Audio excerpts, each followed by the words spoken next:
Bonjour, bonjour, bonjour mes amis. Ah ouais. Bonne année, bonne année, bonne année. Bon, j'ai souhaité les souhaiter un peu en retard. Bon, vu les éléments qui se sont passés dans moi, les occupations, voilà tout ça. Mais en réalité, je vous souhaite vraiment une belle année cette année. Je sais que cette année sera très rapide presque dans tous les domaines, mais je souhaite que tout le monde profite de cette occasion. Bon, la vie actuellement est dans la vitesse, alors rentrons dans le même train pour qu'on soit aussi dans la vitesse. Il faut vraiment qu'on essaye de raisonner ou de vivre en vitesse. Parce que la manière dont on traitait les choses avant et aujourd'hui, il y a vraiment une différence. Donc, comme la vie ne change pas et que cette situation continue toujours à évoluer dans ce sens, alors soyons dans la vitesse et prions le bon Dieu dans la vitesse. Comprenons la parole de notre Seigneur dans la vitesse. Évitons de faire les bêtises dans la vitesse. Donc tout est accéléré alors. Nous aussi, nous allons danser dans la vitesse. Merci, merci, merci. Ah, plaisir.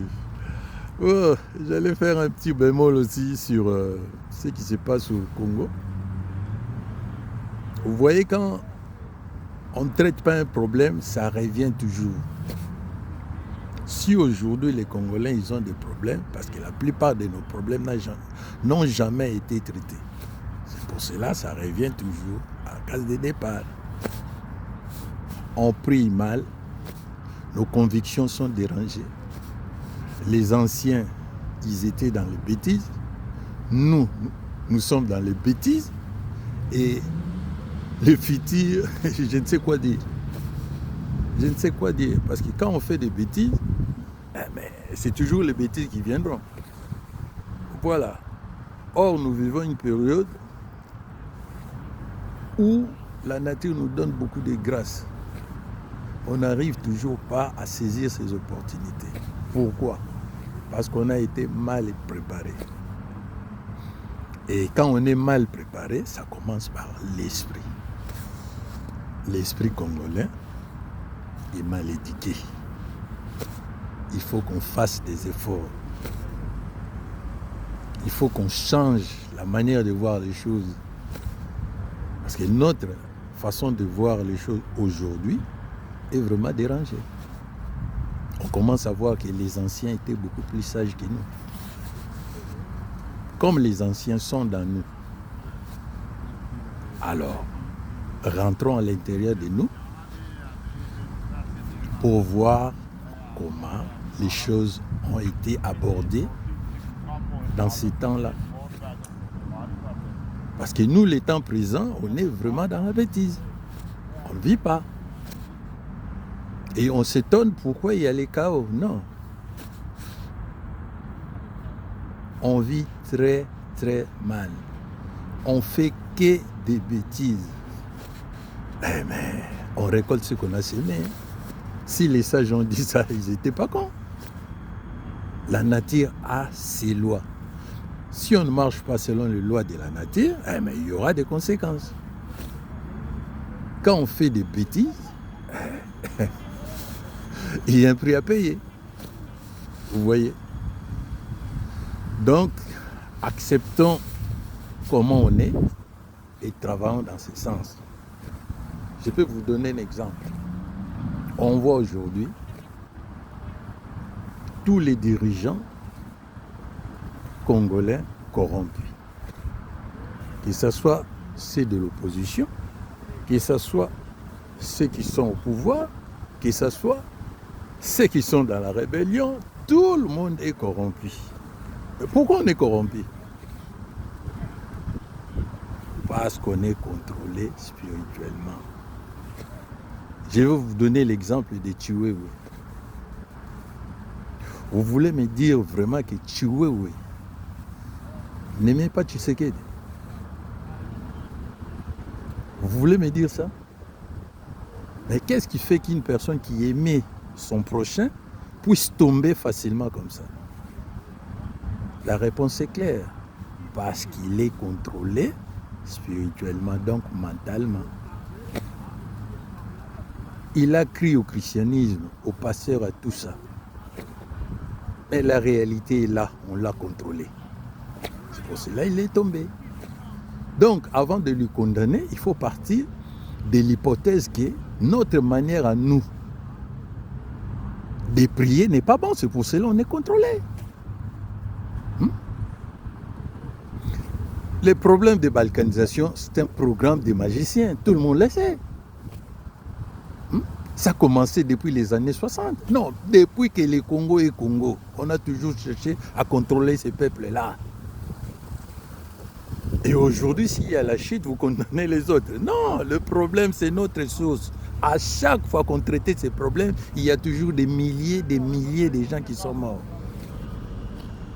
On voit l'équipe Anvita, on voit l'équipe Mbangu, vous voyez tous ces périodes-là, c'était des milliers de morts. Et ça, c'est l'histoire qu'on nous a racontée et ce qu'on ne nous a pas raconté. Nous sommes dans un pays où coule le miel. Mais qu'est-ce qui fait qu'il y a des endroits où c'est vide, il n'y a pas de population? Donc, des bêtises se sont passées là. C'est impossible dans un coin où la nature a tout donné et qu'il n'y ait pas des hommes. Il y a un problème. Il y a un problème. Notre pays ne peut pas être vide comme ça si l'homme n'a pas fait des bêtises. Et l'homme là qui a fait des bêtises, c'est qui? C'est l'homme blanc, c'est l'Occident. Et ça continue jusqu'aujourd'hui.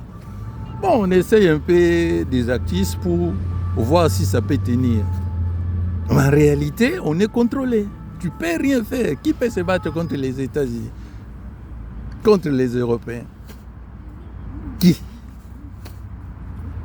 On raisonne comme eux, on mange comme eux, et ils ont tous les pouvoirs. Hein, mes amis? Ils ont tous les pouvoirs. Pourquoi? Parce que l'homme congolais n'a pas travaillé. Tous nos élites du passé ont été toujours contrôlés. Mobutu avait des problèmes avec des prêtres, ça n'a pas commencé aujourd'hui. Lumumba pareil, Kasavubu pareil. Pourquoi toujours des prêtres et des prêtres? Si des prêtres étaient des saints,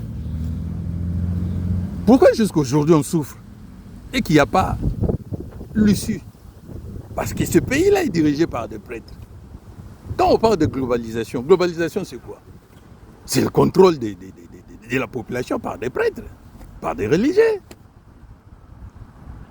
Tout le monde le sait, tout le monde ne veut pas raisonner dans ce sens-là. C'est pas normal. Aujourd'hui, on a des ministres, tous ces ministres-là, leur conviction, c'est où? C'est pas des prêtres. Qui vous disent qu'ils sont catholiques, rosicruciens, même maçonniques, tout ça, c'est des prêtres, non? Voilà, vous condamnez nos généraux, oh, ça se passe devant nous. Que tous ces gens-là sont contrôlés à partir de l'Occident. Donc, nous, la spiritualité congolaise est encore contrôlée. Il n'y a pas de grands. Il n'y a pas de grands. Il n'y a pas des individualités fixes. Une personne qui peut dire non contre cette force-là. On est encore bas. Il faut qu'on travaille. Notre conviction est vraiment petite. Il faut qu'on change des choses. On s'en prend très, très mal. Voilà ce que je voulais dire. Bon, bonne journée à vous tous. Salut et bonne année encore. Bonne année. Bon, Dieu donne toujours grâce. Nous sommes dans une période où des grâces vraiment tombent. Celui qui a les yeux pour voir va comprendre qu'il y a beaucoup de grâces qui tombent. Comme cette période-là devait passer chez des Congolais. Alors, essayons de nous corriger pour en profiter au maximum. Bon, salut. Ah ouais.